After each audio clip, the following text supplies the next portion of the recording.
Hey there, internet friends. Trevor Starkey here with another episode of AC Discovery, my weekly Saturday show where I touch on anime and comics and how I'm discovering them. This week I'm continuing along in my watch-along of Death Note. I watched 2 more episodes this week, episodes 6 and 7, I believe, Unraveling and Overcast. So Unraveling kicks off with L recapping the case so far. He has indeed met the detectives that showed up at his hotel room, and he's kind of walking them through what he knows about the case and what he's kind of deduced. And then simultaneously you have Light kind of making a journal of his activities recently and they're both basically trying to figure out if there's one thing that they're missing.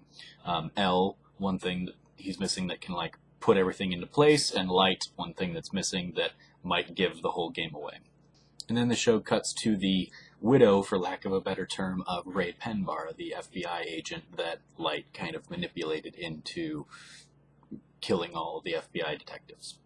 She's adamant that the bus hijacking was Kira's doing, and so she shows up at the Kira task headquarters to basically try and tell somebody that.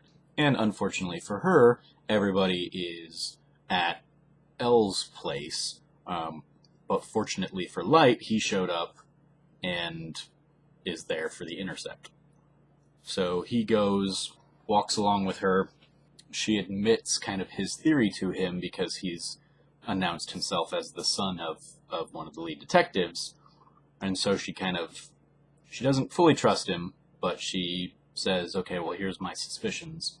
And then in the next episode, Overcast, Light uses that information and basically says, okay, well, you gotta go. And so he tries to kill her off. She gave him an alias, though, so he's kind of left panicking for a little bit when his plan for her to die doesn't go as planned.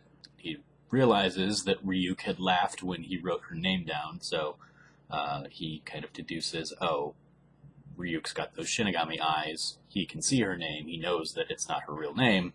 What am I going to do? I've got to find a way to get her real name, but she's not going to trust me, so crap. He starts panicking a little bit as they walk back to the task headquarters because she's still adamant that she needs to kind of tell somebody in power all this information. So Light tells her that he's on the task force, that he's an undercover detective on the task force, and that he works with L, and that he could conceivably get her onto the task force, and kind of spins a web of lies to win her trust, or tell her what she needs to hear, and it frustratingly works because she gives him some actual ID, and he and admits to having told him the wrong name earlier. And he writes her off and sends her off to commit suicide somewhere, and admits to her after the time thing has triggered that she's basically locked in now to go kill herself. He admits that he's Kira as one of the actual members of the task force walks by. So that was annoying and frustrating. I kind of audibly groaned. If you watched one of my TV Thursdays a couple weeks ago, I talked about how it's annoying in House of Cards that Frank Underwood pretty much always gets away with everything. And I'm kind of starting to feel that here. I don't like that it's being so simple for Light to get away with all this stuff. I watched 2 episodes in a row where, yeah, he was foiled for all of 5 minutes. He needs to get more comeuppance. There needs to be a feeling that L is closer on his track, and L, meanwhile, is meeting up with all the detectives, and he's giving them alias badges and stuff so they can, operate more undercover, so to speak, and is also giving them tracking devices and special belts that they'll use to kind of communicate back and forth. But I would have liked for this to have just been a bigger hurdle for Light. I don't like that he was able to dispatch of it so easily. It doesn't add anything having her die so easily, at least in my eyes.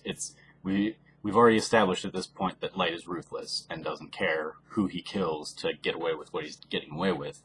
So this doesn't add anything to his character except another body and it ultimately kind of makes the last 2 episodes seem pointless, because this loose end that was all concerned has been tied up, but was never presented as a loose end to anybody but him.